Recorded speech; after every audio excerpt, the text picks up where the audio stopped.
Global rally को follow करने वाला एक सेक्टर और एक स्टॉक जिसके बारे में हम डिस्कस करेंगे और उसके एडवांटेजेस और लिमिटेशंस के बारे में भी इस वीडियो में हम डिस्कस करेंगे। सो हेलो फ्रेंड्स, कैसे हैं आप सब लोग and thanks for watching my channel. दोस्तों, इस वीडियो में हम जिस स्टॉक के बारे में डिस्कस करेंगे उस कंपनी का नाम है नेलकास्ट लिमिटेड। पहले हम डेटा के बारे में देख लेते हैं, उसके बाद चार्ट के बारे में देखेंगे। सो आप अगर देखेंगे नेलकास्ट का, ये देखिए, इसका जो बिज़नेस है वो है मैन्युफैक्चरिंग ऑफ आयरन कास्टिंग। ये वाला लाइन आप थोड़ा सा यहाँ पे ध्यान दीजिए, क्योंकि जब आयरन कास्टिंग बोलते हैं सो ये एक मेटल सेक्टर से रिलेटेड स्टॉक है। इसका मतलब है ये कमोडिटी बेस्ड स्टॉक है, राइट। सो कमोडिटी आप जब भी सुनते हैं, मैं ये बात बहुत बार बोला हूँ, कमोडिटी का एक साइकिल होता है और कमोडिटी को आप बहुत कम कंपनीज़ है जो over a period of time आपको रिटर्न देते हैं, लेकिन वो एक साइकिल में घूमते हैं जिसके स्विंग्स बहुत ज़्यादा होते हैं। सो ये चीज़ आपको पता रहना चाहिए। यहाँ पे पोजीशनिंग बहुत इम्पॉर्टेंट है, क्योंकि आप अगर गलत पोजीशन लेके बैठ गए तो हो सकता है बहुत सालों तक, जब तक कमोडिटी साइकिल रिवाइव नहीं हो, स्टॉक आपका डिप्रेस्ड रहे।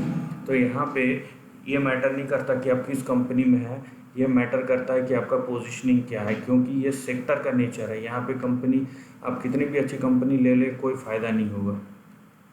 Now coming on to the fundamentals, यहाँ पे डेटा देखिए। स्मॉल कैप कंपनी है, 485 करोड़ का मार्केट कैप है। यहाँ पे बोल सकते हैं थोड़ा ज़्यादा है, लेकिन चलेगा। स्टॉक भी आपका ये ठीक ठाक है, ROC ठीक ठाक है, सेल्स ग्रोथ अच्छा है, डेट टू इक्विटी रीजनेबल है। रेशियोज़ देखते हैं यहाँ पे, ये ROC घट के 26 से 12-14% पे आ गया है। और प्रमोटर का यहाँ पे जो स्टेक है वो अच्छा है। यहाँ पे उल्टा, यहाँ पे देखिए थोड़ा सा बढ़ा है प्रमोटर का स्टेक। बाकी FIIs के पास नहीं है, गवर्नमेंट के पास, DIIs के पास थोड़ा सा है, बाकी पब्लिक के पास है। अब मैं आपका जो ध्यान है इन दोनों नंबर पे ले जाऊँगा, ROC ROE।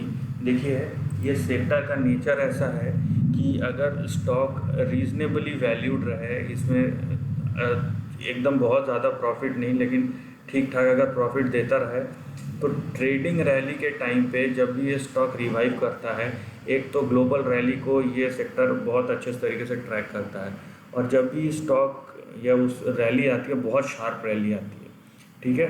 बहुत शार्प मतलब ये रैली कम से कम 1-1.5 साल 2 साल तक भी चल सकता है, इतना शार्प रैली आता है।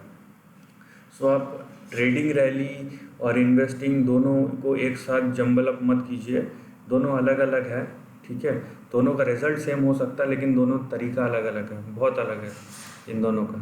सो इस लाइमलाइट में हम इस चार्ट को देखेंगे तो थोड़ा सा और क्लैरिटी आ जाएगा।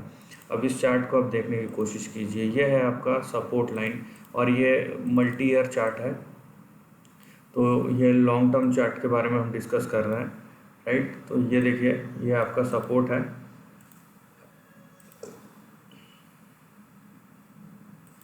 और ये आपका रेजिस्टेंस, ठीक है। यहाँ पे आपको दिखेगा सपोर्ट एंड रेजिस्टेंस। सो आप पहले देख लीजिए आपका इम्पोर्टेंट सपोर्ट लाइन कहाँ पे है। आपका इम्पोर्टेंट सपोर्ट लाइन आता है यहाँ पे, ठीक है। अगर इसके नीचे गया, सो आपको जो नेक्स्ट सपोर्ट आएगा वो यहाँ पे आएगा 13 रुपये पे, एंड आफ्टर दैट अगर ये बहुत कुछ ख़राब हुआ तो यहाँ तक भी जा सकता है, ठीक है।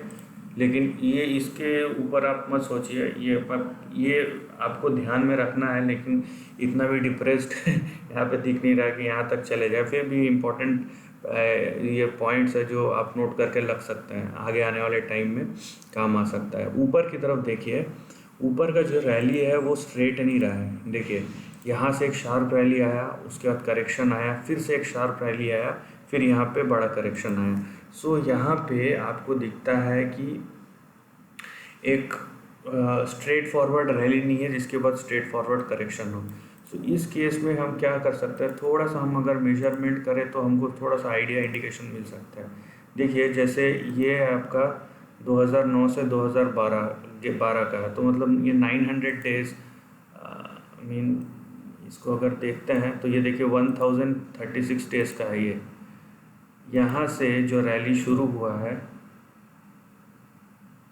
ये आपका जाता है यहाँ पे 1500 डेज़ का। सो 500 दिन और बढ़ गया।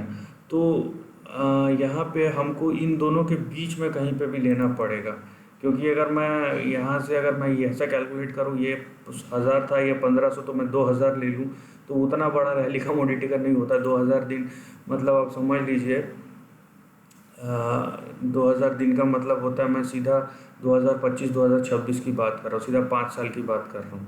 सो इतना बड़ा रैली आने में थोड़ा सा प्रॉब्लम है, क्योंकि उस बीच में साइकिल्स बहुत तेज़ी से टर्न होते हैं। कि दूसरा कोई स्टॉक होता तो दूसरी बात होती, लेकिन ये कमोडिटी बेस्ड स्टॉक है, ठीक है, ये मेटल सेक्टर से रिलेटेड स्टॉक है। तो इसके रैली 5 साल तक कंटिन्यू होने के लिए आपको 2000 से 2007 वाला साइकिल चाहिए, जो कि नहीं है। और अगर वो उभरता है तो फिर वो एक्सटेंशन तो होते ही रहेगा, उसमें कोई बात नहीं है, ठीक है, वो तो ट्रेंड होते ही रहेगा। लेकिन उस टाइप का आपको ग्लोबल रैली हर जगह पे देखने नहीं मिल रहा है फ़िलहाल। अगर वो डेवलप होता है तब उसकी बात करेंगे। तो इसीलिए हम ये 1000 से लेके 1500 के बीच में जो है कहीं तो भी लेंगे। सो मैं 2000 यहाँ पे देखिए 2-3 साल की बात करता हूँ, तो मेरे को जो ट्रेंड दिखता है वो यहाँ पे दिखता है, ठीक है।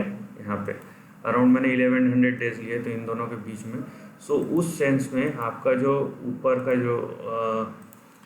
जो रेजिस्टेंस लेवल होगा वो होगा आपका 200 से लेके यहाँ पे 350 के बीच में। सो 200 से लेके 350 के बीच में। तो ये भी जो रेंज है, अब देखिए ये यहाँ से जो करंट प्राइस है 52 से, ये 4-5 टाइम्स का है, ठीक है। सो अब ये प्राइस यहाँ पे भी जा सकता है, यहाँ पे भी जा सकता है। सो उस बेस पे मैंने ये पूरा रेंज लिया है।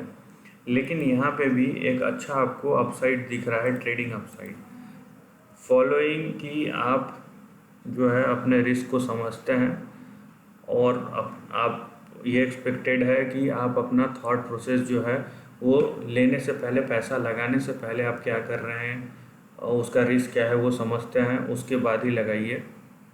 और आपको अगर टेक्निकल्स का सबसे इम्पॉर्टेंट चीज़ है कि आपको बिना इमोशंस के चीज़ों को देखना है। न्यूज़ फ्लो बहुत सारे रहते हैं, इंफॉर्मेशन गैदर कीजिए, उसको एनालाइज कीजिए, लेकिन रैशनली डिसीजन लीजिए।